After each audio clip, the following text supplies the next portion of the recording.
আপনারা যে টাকাগুলা দিচ্ছেন ওই টাকা দিয়ে হচ্ছে রোগীর চিকিৎসা সেবা বা মানে ঘর সংসারের খরচ এই সমস্ত কিছু চলে যাচ্ছে আর কি, এভাবেই করে আপনাদের সহায়তায়। এখন আমার ইনকাম করার মোটামুটি 1 পয়সাও যে আমি ইনকাম করব বাইরে থেকে এই সুযোগ আমার কাছে এখন নাই, এটাই দাদা। মানে এখন সমস্যা হচ্ছে, মানে লেলিনা চাকমা দিদি এখন যেহেতু মানে জরায়ু ক্যান্সারে খুব কষ্ট পাচ্ছে, ওনাকে সময় দিতে হচ্ছে, ওনাকে দেখাশোনা করতে, মানে আপনি মানে বাইরেও কাজ করতে পারতেছেন না। এটাই আপনারা হয়তো টুকিটাকি আমার ভিডিওর মাধ্যমে যতটুকু সহযোগিতার হাত বাড়িয়ে দিচ্ছেন বলে হয়তো আমি টুকিটাকি ওনাদের বাজার মানে এগুলো দিয়ে টুকিটাকি বাজার খরচ বা ওষুধের কিছু খরচ পাতি এরকম হচ্ছে। এখন যদি আপনারা যদি হয়তো এই ধরনের সহযোগিতার হাত বাড়িয়ে না দেন তাহলে ওনাদের কষ্টের দিন কাটবে আর কি ওনাদের। তো আসলে আপনাদের এখন সহযোগিতার খুব প্রয়োজন। এই ঘরের কাজগুলা নিয়ে সারাদিন ব্যস্ত থাকতে, সকালে উঠবো, মানে ঘুম থেকে উঠার পরে ওই যে ওনার ময়লা তৈলা এগুলা পরিষ্কার করব। এরপরে ঘর ঝাড়ু দেব, বুদ্ধের কাছে প্রার্থনা করতে হয়। ঘর ঝাড়ু দেওয়ার পর এই যে আরো খাওয়ার জন্য রেডি করতে হয়, ওষুধ পত্র খাওয়াইতে হয়, এভাবে করতে করতে এগুলা শেষ। ধরেন হালকা দুটো ভাত খাইলাম, আবার কাপড় চোপড় নিয়ে এগুলা ধুইতে হয়। সারাদিন এরকম কাজগুলা নিয়ে, ঘর সংসারের কাজগুলা নিয়ে থাকতে হয়। তো বাইরে যে আমি বেরোবো এই সুযোগটা নাই। মাঝে মধ্যে ওষুধ মানে আনার মানুষটাও পায় না, এই সুযোগটাও পায় না। তো মানুষকে মাঝে মধ্যে এই আশেপাশের লোকজনকে 1 ঘন্টা 1.5 ঘন্টা আধা ঘন্টা এভাবে বসিয়ে রেখে চলে যায় আর কি।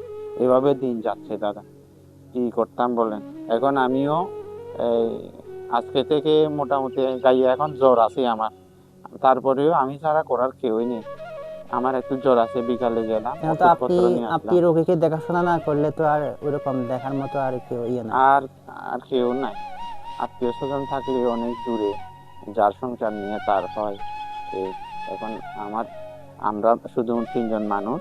আমার ছেলেও অসুস্থ, চোখ একটা কালকে কালকে চোখের ডাক্তার দেখালাম, চোখটাতে মোটামুটি ওই মানিকটাতে সাদা সাদা করে স্পট করে গেছে। তার জন্য ডাক্তার কনিষ্কর কাছে নিয়ে গেছিলাম, এখন ওষুধপত্র দিচ্ছে, ওগুলা চলতেছি আর কি, দেখা যাক কি হয়। এভাবে খুব কষ্টের দিন যাচ্ছে দাদা, মানে আরো কষ্ট হতো যদি আপনাদের সহযোগিতা না থাকতো। এই জন্য আমি হিল ড্যান্স একাডেমিকে এবং হিল ড্যান্স একাডেমি পেজের মালিক যিনি এই এলিন দাদাকে অনেক অনেক কি বলবো কৃতজ্ঞতা জানাচ্ছি, ভালোবাসা জানাচ্ছি। ওনারা আমার পাশে এসে সহায়তা দিচ্ছেন। এই জন্য ওনারা যদি না থাকতেন এই যে কষ্টগুলো আমাদের পয়তে হতো, আমি চিকিৎসার খরচও বের করতে পারতাম না, যে ঘর সংসারের খরচ, টুকটাক বাজার খরচ, এই খরচ এগুলোও মেনটেন করতে পারতাম না, কারণ আমার কোনো ইনকাম নেই।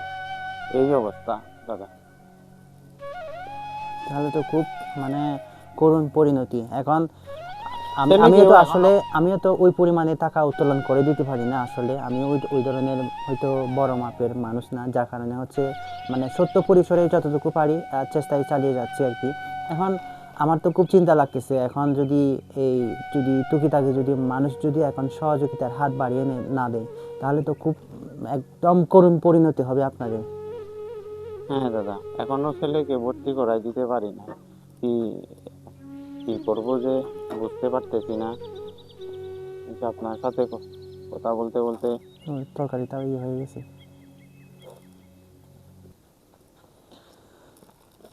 এখন